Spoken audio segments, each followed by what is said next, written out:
श्री सतगुरु महाराज की जय। श्री सतगुरु महाराज की जय। श्री सतगुरु महाराज की जय। प्रस्तुत है महर्षि में ही सत्संग सुधा सागर से गुरु महाराज की वाणी।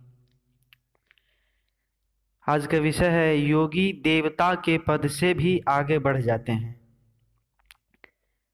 धर्मानुरागिनी प्यारी जनता, आप लोग शांति प्रिय बने।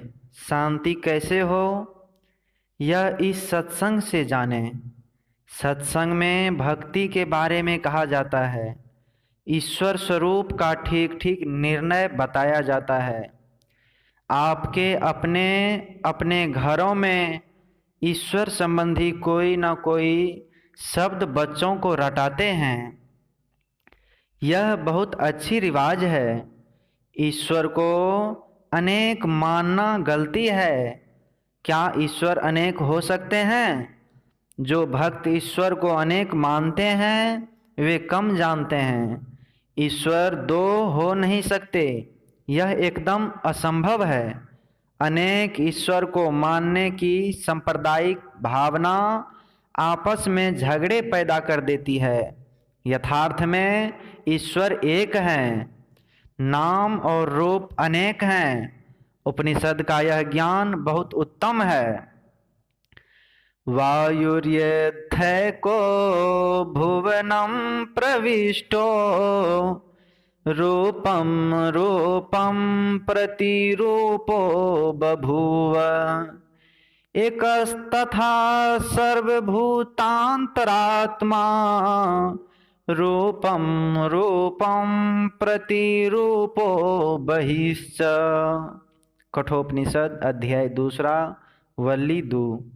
अर्थात जिस प्रकार इस लोक में प्रविष्ट हुआ वायु प्रत्येक रूप के अनुरूप हो रहा है, उसी प्रकार संपूर्ण भूतों का एक ही अंतरात्मा प्रत्येक रूप के अनुरूप हो रहा है और उनसे बाहर भी है। ब्रह्म या आत्मा एक ही एक है। वह वायु के ऐसा सर्वव्यापक है और सर्व से परे भी है। ईश्वर का न केंद्र होता है और न परिधि। जीव केंद्र और परिधि युक्त है। ईश्वर केंद्र और परिधि से परे हैं। उसकी सीमा कहीं नहीं होती है।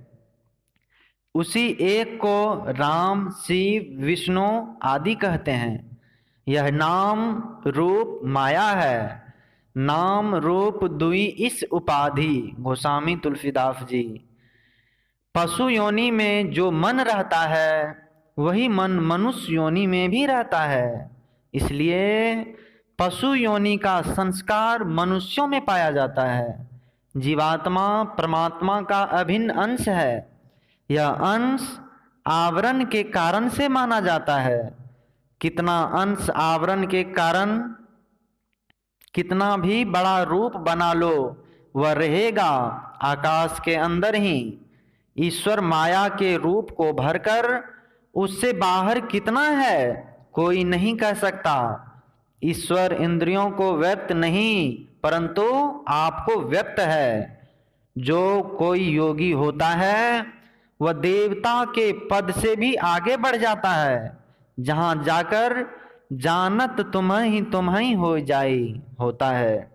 मनुष्य वहाँ तक जा सकता है। परमात्मा की भक्ति हम माया रूप पाने के लिए नहीं, उनके स्वरूप को पाने के लिए करें। मनु सतरूपा को माया रूप का दर्शन हुआ लेकिन उनका कष्ट नहीं छूटा। इससे छूटने के लिए अमायिक रूप का दर्शन चाहिए। उन्हें आत्मा से ही पहचान सकेंगे। आत्मा को अपनी कैवल्य दशा में आना चाहिए। शरीर माया से निर्मित घर है। इसको जब तक हम पार नहीं कर जाएं तब तक हम कैवल्य दशा को प्राप्त नहीं कर सकते। अंदर चलने के लिए ध्यानाभ्यास करो। किसी रूप का ध्यान स्थूल ध्यान है। रूप ध्यान से सिमटा होता है और सूक्ष्म ध्यान करने की योग्यता प्राप्त होती है। ध्यान करने के लिए कहीं घर छोड़कर भागने की आवश्यकता नहीं। कर्म करो और ध्यान भी करो। सज्जनों के धर्मानुकूल चलो। पंच पापों से रहित को सज्जन कहते हैं। दमशीलता का अभ्यास करो। दमशील इंद्रियों को रोकने का स्वभाव वाला होता है। दमशील केवल विचार से नहीं हो सकते। मन की सुतें इंद्रियों से लगी हुई है। ध्यान से मन को इंद्रियों की घाटों से समेटा जाता है। बोलिए प्रेम से श्री सद्गुरु महाराज जी की जय।